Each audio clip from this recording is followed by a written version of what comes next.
Okay, so the first wine we're going to taste is one of my favorite wines. Yeah, actually, it's the Camins del Priorat. Here in the camera, it's the vintage now. It's 2012. It's been bottled. We are starting to bottle. Okay, so yeah, can you say something briefly about Camins del Priorat? What is it? What's the philosophy? And maybe also about the vintage. Sure. Camins del Priorat. Camins means ways or paths.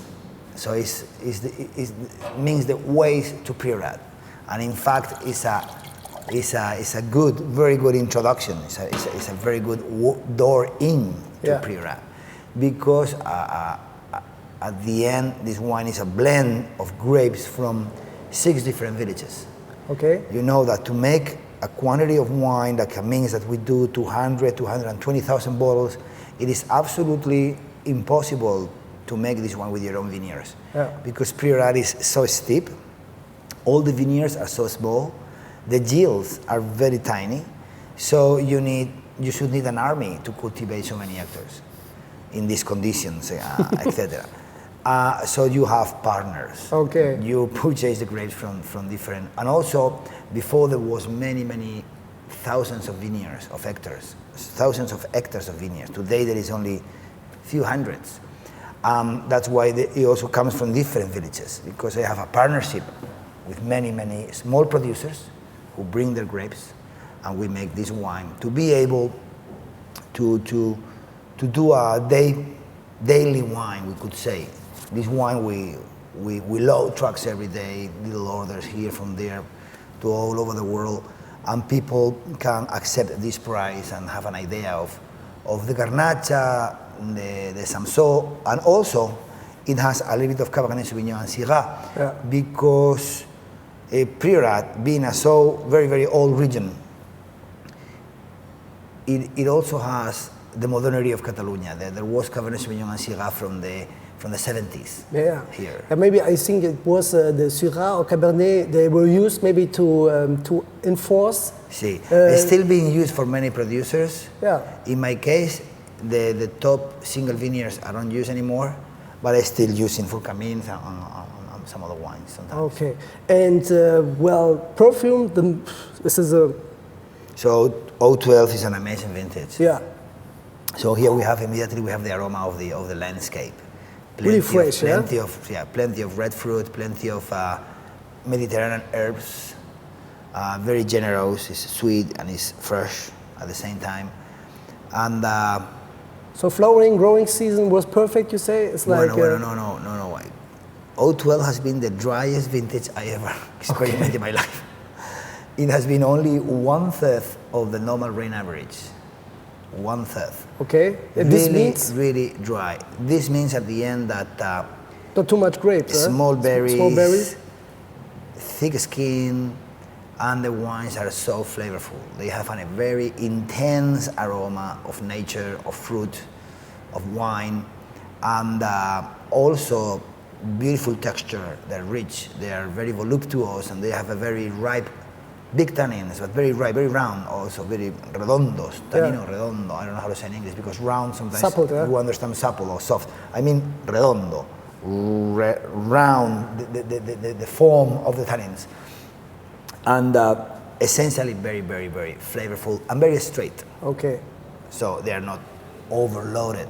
They are very straight, very sharp. How many percent Garnacha is now here? This is around 50%. Okay. 45-50%. The rest? Cabernet? The rest is Samso, then Cabernet Sauvignon and Syrah. Okay. Well, actually, you're using here a Burgundy glass. This is Burgundy glass? Yeah. You prefer? In the last vintages, since we have been transforming Ermita, Finca d'Ofi, Gratallops wine to more and more Garnacha in the blend, Garnacha always demands an open glass, a balloon glass. Get it? See. We all know Garnacha normally bottles will go in the traditional Priorat bottle, which is the Burgundy bottle. The original bottle of Priorat, it was a Burgundy bottle, monastic, very monastic. So Garnacha normally should go in Burgundy bottle, and it always should be tasted in an open glass, because all this fluid and wines with a very open texture and delicate we always enjoy more in a balloon glass. Well, the perfect, it's really open. It's really has this red cherry, fresh fruit. Yeah.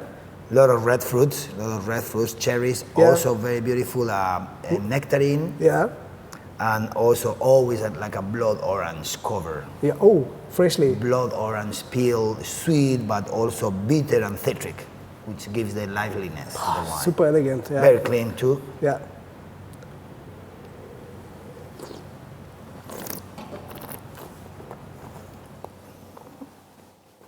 Dreaming wine. It's a bit young at the end. It will become with a longer length, with few months in the bottle. Super. It's super textured. It's of course the acidity and the tannins. It's of a young white wine. It's but beautiful balance. we tasted the 09 vintage last week ago. Still good in shape actually. Right. I mean, this one is actually you have the red a mixture of red, dark berries.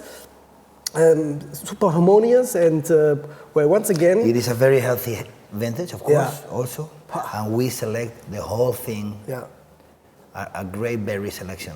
Okay. Great selection. Álvaro, Camins, how you pronounce? Camins del Priorat. Camins. It's a Catalanish language. Okay. It's like caminos en español, no? Camins in Catalan. Camins del Priorat. Ways to Priorat. Well, absolutely recommendable. It's a fresh wine with this offers a lot, and actually it's a good value. No, it's not great value. Amazing. Spectacular. So the next wine is 11 Les Terrasses, which is it has his own. It's a village wine, no? Peculiarity, no? It's not a village wine. It's also a regional blend. Okay. It's like Camins. It's a regional blend. We produce around 100,000 bottles. Yeah. But the thing of Les Terrasses is in the label you can read it. It's all vines. It's a bellas viñas. Okay. So it's an all vines blend. Here is only Garnacha and Samso. It's like a 50-60% Garnacha, 40% Samso. And everything is one of those steep slopes classics of very old vines from 60 to 100 years old.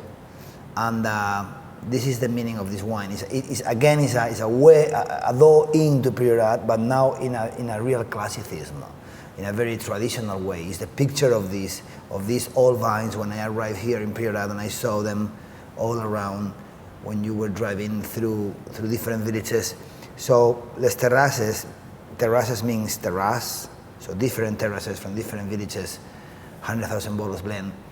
And very classic aging because the wine always stays for at least 12 months in the barrels. Okay. Immediately we will see that it's much more deep than Camins. Camins is more jovial. Yeah. Camins is jovial, fresh. Terrasses is much more classic, mysterious, with a much beautiful length. Okay. The end of the taste is long, and you have all this kind of silkiness or velvetiness that you appreciate very much when you are in a more serious celebration or more serious dinner or lunch, no? Yeah. Well, and 11 is from the vintages was more rain, more cooler. 11 is still very dry vintage, but always dry. We could say that 10th was normal average, 11 was half of the average, 12 was really, really dry.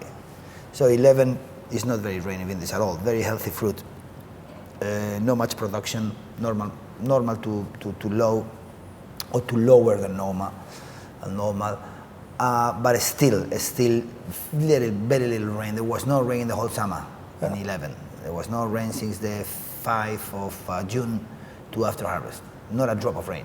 So only 4 liters just for the powder, for the dust of the waves. Yeah.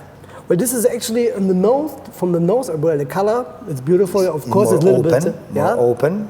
But you have directly more this, well, I don't know if it comes from the schists, from the soils. See. That is this, for me, it reminds me always, like graphite. Yeah, exactly. Yeah. In Camins, we see more the fruit, the character of the varietals, or the varieties.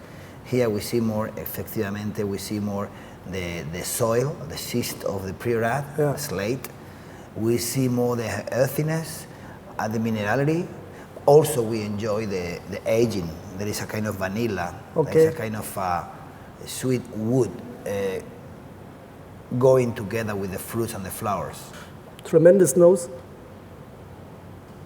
Yeah, it's of course it's profound, more dense to the core. It's more profound than Camins, but I mean Camins is super sexy, right? It's very. This is sensual. Yeah, it's more sensual. Yeah, okay. We could say, yeah, the old vines, they always will give you a kind of wisdom, sabiduría, much more details, much more mystery, much more intriguiness, much more class.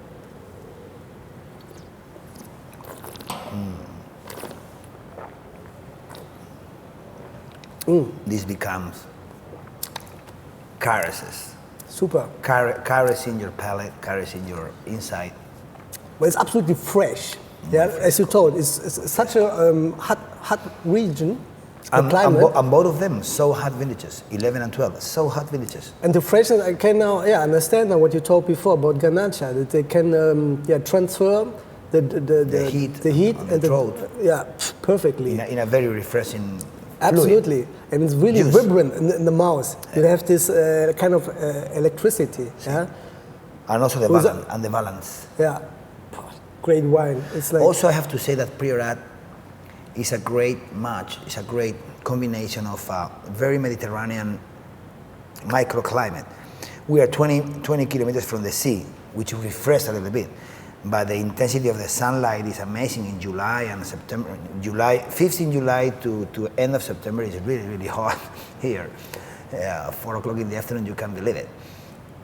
But anyhow, the bed, the soil of Priorat is very fresh because the slate soil, the schist soil, keeps the moisture of the spring and winter very much, and also the minerals and metals of the slate. Sometimes it has a bit of clay, bit of iron, which normally gets warmer. Yeah. But there is a lot of aluminium, zinc, which are very cold metals, we should say, and also a lot of granite. Yeah. Granite is also fresh. Yeah. And so it's a humid, fresh soil supporting the vines in a very hot, luminous weather. But the main thing, and I finish with this, is the Mediterranean varietals, and essentially Garnacha. These grapes which have been chosen by centuries and centuries, by hundreds and hundreds of years, to be at each different place. Yeah. Here Garnacha was the grape, and it's the grape in many aspects. The way to cultivate it and the results that it gives in the glass. Okay. People here, they need fresh wines in summer. Yeah. So you cannot grow easily a northy or a septentrional varietal in such a hot conditions. Okay, so the next wine is straight from the barrels. It's Finca Dofi 011. Okay, you just told something about the vintage 011. Let's talk about Finca Dofi. What is Finca Dofi? I mean, you have Ermita is your flagship wine, which is the single vineyard. Finca Dofi is also single vineyard wine? Yes, Finca Dofi, Finca means state in Spanish. Yeah. So it's one single vineyard. And Finca Dofi is a 10 hectares vineyard, which is pretty large for Priorat. But what I did is I add 3 different vineyards, traditional, very historical vineyards. I add them together. They are all together, but there are 3 different ones. Here everything was very small. So what is the difference? The soil, the exposition, or no? What I'm trying to explain first of all is that it's 10 hectares, and to have 10 hectares of one vineyard, there is in a places like Priorat, you need. I mean, you get together different historical landscapes. Yeah. So it's Camins del Priorat, La Baixada, and Coll de Falsetis, 3 vineyards following one to each other, making Finca Dofi, that I name it. It was the first vineyard that I bought at the beginning, and I add 2 other more. So today is 10 hectares. We produce around 20,000 bottles, 15,000, 22,000 bottles, depends of the vintage. And Finca Dofi is right behind the winery. in a very open light area of Gratallops, the village where we are, and also is a quite warm little microclimate, with also the slate, where the slate is also warm because it's very brown. It has a lot of iron, very high level of clay, 35% of clay, red clay, in the schist, in the slate. So it's a very steep, beautiful vineyard, facing north and east, as like Ermita, no? Facing to the cold north and humid east, because the east is where we have the sea, and from where we receive the moisture from the sea, the very humid winds. Yeah. And Finca d'Ofi, this vintage is going to be the first in his quite long history, because it's the first wine I bottled in my life here. It was 1989 was the first bottle of Finca d'Ofi when I arrived. And this 11 is the first one which is 100%, almost 100% Garnacha. Muy radical, very, for me, this is my Priorat. This is of course, we're in an exclusive vineyard that gives its own character, its own singularity. Finca d'Ofi is very sensual. Finca d'Ofi is voluptuous, is really amable, kind. It's beautiful. But also we are now into the caprice of drinking only one area, only one vineyard in one village. You understand what I mean? Yeah. It's the real caprice. This area is such a beautiful to make wine, gives such a beautiful wine that we bottle it apart. It's the philosophy of great classic wine. So here we have it, Finca d'Ofi 11. It's super many layers, yeah. Really complex, really elegant, really fresh, really. Of course, the fruit is in the front now. Delicate strawberries, delicate cranberries, delicate red fruits, crispy, very terse. It's absolutely true what he's saying. Sí, muy no, fino. I agree. It's very refined. Wow. Then we have some Mediterranean flowers. What about the barrels you use? It's not new barrels, right? 100% new. It's almost new, but there is medium toasted. Two ways. No, it's not barrels. It's big barrels. Okay. 600 liter barrel. Okay. More like going to direction Burgundy, right? No, more Chateauneuf. Yeah. More Garnacha. More old Spain. Okay. This is very important to say. Yeah. Spain used to be, in the really old times, all the very old wineries of Spain, those ones that are still there from small vintners, all those are still having big formats of oak. No transport barrel or Bordelais barrel. Yeah. Normally they are 600 liters, 1,000, 2,500 liters vats of wood. Okay. So for expression the fruit better, to express. Because I think, it's absolutely guaranteed that Spain, because of the isolation, because of the high level of sunlight that we have, and also the warm soils, normally, and very poor soils where we grow vineyards, physiologically, the grapes are really ripe, are very ripe. Seeds are ripe, skin is ripe. It's not a problem of Bordeaux in many vintages, that they have to really select the ripe berries, okay? So, it's like everything is ripe, so you need to slow down the aging. You have to prevent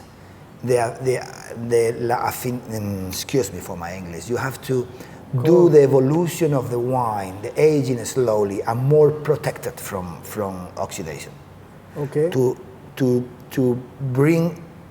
achieve a longer process, slowly and protected.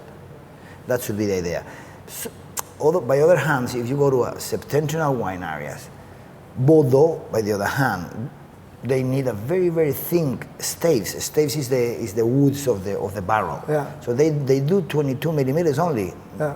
It's just to ripe the unripeness, the physiological unripeness of the skin and the seeds. So in Spain, no. In Spain you have plenty of light. everything comes so ripe from the fields, from the vineyards. So you have to put it in the dark, humid, cold cave, and also in barrels with a thicker staves, and sometimes bigger volumes. If you want to do something really fine, if you want to really have the fruit pulp, the real sense of the environment where the wine is coming from. Actually, I'm really glad that you decided to go to Priorat back in the days. I think that your father could be really proud of you, what you achieved here. Really great, and for you, I wish you all the best. I hope we see us again pretty soon. And we will see us soon, sure. Okay, so this was briefly short, not short, but a nice interview with Álvaro Palacios. I'm here in Priorat, and I hope I see you in the next video.